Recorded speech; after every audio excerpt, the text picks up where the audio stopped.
I should probably start by giving some of the backstory around these coins and this concept of giving me coins. So first of all, Shiba Inu, as you said, is this kind of knockoff of Dogecoin, right? And Dogecoin was this initial kind of fun coin that was created back, I think, around 2014 or so, and it was just created by Jackson Palmer and like put it out as a joke for a couple of hours, and a community formed around it.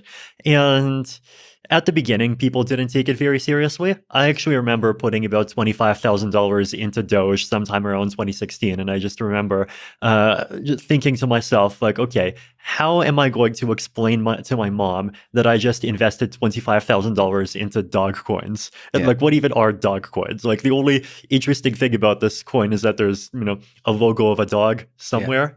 But, of course, that ended up being one of the best investments I've ever made. And it did really well. And then at the end of 2020, Elon Musk, of course, started talking about Dogecoin, and the market cap just like shot up to about $50 billion. Actually, and it shot up multiple times, right? Like the first time it went up from about 0.8 cents to about like 7 cents. And this just happened all in one day. And I remember this was when I was still in Singapore in the middle of COVID, and I saw that the price just went up by 1,000%, and I was like, oh my God, my Doge is worth like a lot. And so I immediately called up some of my friends and told them to like drop everything and scramble. And I sold half the Doge, and I got $4.3 million, donated the proceeds to give directly. And a few hours after I did this, the price dropped back down from about 7 cents to 4 cents, right? So I managed to sell the Doge at the top, and I remember just feeling like I was such an amazing trader. But then, of course, the price went up from 4 cents, then to 7, and then 50, and just like Doge becoming this big phenomenon where there's even a lot of people that have heard of Doge that have not heard of Ethereum is just like something even I wasn't predicting, right? And so after that, of course, we have Doge, and then people are thinking, well, if the leading dog token is worth $50 billion, then surely the second largest dog token deserves, at least 7 or 8 billion, right? Like, I feel like that's kind of what the mindset of these Shiba people is. So then, of course, they did this other gimmick, right, where they gave me half the Shiba token supply. They were actually not the first projects to do this. So around the end of 2020, there was this weird project called Teller. It's like Tellor. I think they're a Chainlink competitor or something like this. But I remember they just like dumped $50,000 worth of their token into my wallet. And then they had their Twitter army just like basically run around saying, look at Vitalik's wallet. Vitalik holds Tellers. He's one of us. He's a supporter. And as soon as I discovered this, I just like publicly sold the Teller tokens on Uniswap, and this created a bit of a Twitter splat.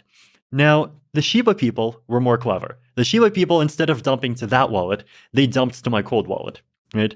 So in like cryptocurrency, right, there's this concept of like cold wallets and hot wallets. Basically, like the thing that actually owns your money is like this 80-digit number called a private key, right? And a hot wallet is when that private key is just stored in memory on your computer, on your phone, really easy to access. Cold wallet means it's either written down on a piece of paper, or it's on a computer that's just never accessed the internet, right? So cold is very inconvenient, but cold is also much more secure, right? Because even if that computer has some like viruses on it, like it's like air gapped, it's not actually going to be able to upload it. So this cold wallet, and like all the money is out of the cold wallet, so it's safe for me to talk about my setup now, right? But it was a laptop that was sitting in Canada, and I also had 2 pieces of paper where I wrote down 2 numbers on those 2 pieces of paper. Mm-hmm. One was with me, one was in Canada, and if you add those 2 numbers together, you get the private key. So because of COVID travel restrictions, and this is this cold wallets in Canada, like it's very difficult for me to actually access it, right? And I'm not sure if they knew this. Maybe they just got lucky. But like basically, they sent a lot of these dog tokens into this wallet where it was very difficult for me to access it. But then I saw these dog tokens, I saw more and more people talking about them, and then at some point I realized that like, hey, these things are worth billions of dollars, and like, there's lots of really good things that you could do with that amount of money, and it would actually be a waste to just like see it go. So I made the decision that like I would actually power through and figure out how to like safely like basically get my private key. I actually had to call up my family, tell them to read out their number off of their piece of paper. I entered that into a fresh laptop that I bought from Target. Then I put in my other number on my piece of paper, added the two numbers together on the computer. There's the key.